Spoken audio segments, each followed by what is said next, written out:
আসসালামু আলাইকুম বিহাস, কেমন আছেন সবাই? আশা করি ভালোই আছেন। তো রান্নায় চলে আসলাম।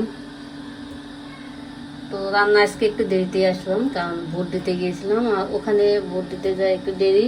আর এসে দেখি কিন্তু গ্যাসটা চলে গেছে, একটু অল্প একটু গ্যাস কড়াইটা বসায় দিয়েছি মাছ ভাজবো। তো এখানে যে কাতলা মাছ বের করে নিয়েছি রান্না করার জন্য, কাতলা মাছটা মাখায় নিয়ে নিয়েছি। এখানে যে হলুদ কালো ফুলকপি আলু দিয়ে মাছ দিয়ে রান্না করবো। আর এখানে নিয়েছি পেঁয়াজ মরিচ কেটে নিয়েছি, মশলাটা রেডি করে নিয়েছি। তো প্রথমে আমি মাছগুলো ভেজে নেব। তো মাছগুলো ভাজার জন্য আমি রেডি করে নিয়েছি, সব কিছু কেটে রেডি করে দিয়ে নিয়েছি। তো এই যে মাছটা ভাজা হয়ে গেছে, আর একটা ভাজা আছে, ভাজা হলে আমি তরকারিটা বসায় দেব। তো মাছ ভেজে নিচ্ছি, আর এখান থেকে আমি একটু মাছ ভর্তা বানিয়ে নেবো আর একটু রান্না করে নেবো, একটা মাছ ভর্তা বানাবো। তো ভর্তার মাছটা একটু ভেজে নিচ্ছি। ওই যে পেঁয়াজটা ভেজে নিলাম তরকারি রান্না করার জন্য, আর মশলাটা পরিমাণ মতো দিয়ে দিলাম। এখানে দিয়েছি হলুদের গুঁড়া পরিমাণ মতো, মরিচের গুঁড়া, ধনিয়ার গুঁড়া, জিরের গুঁড়া আর আদা রসুন বাটা, এগুলো পরিমাণ মতো দিয়ে দিচ্ছি।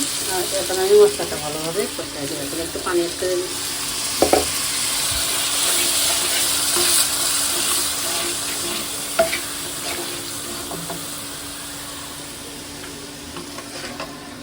মশলাটা কষাই নিচ্ছি, সাথে আমি টমেটোটাও কষাই নেব। গ্যাসটা কম, কপিটা ভেজে দিতে হবে না, কপিটা এমনি দিতে হবে।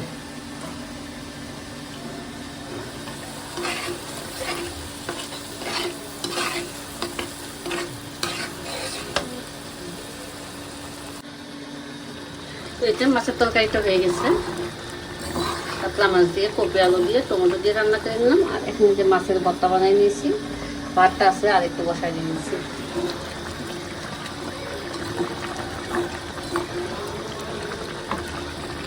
বাংলাদেশে একমাত্র লাইসেন্সের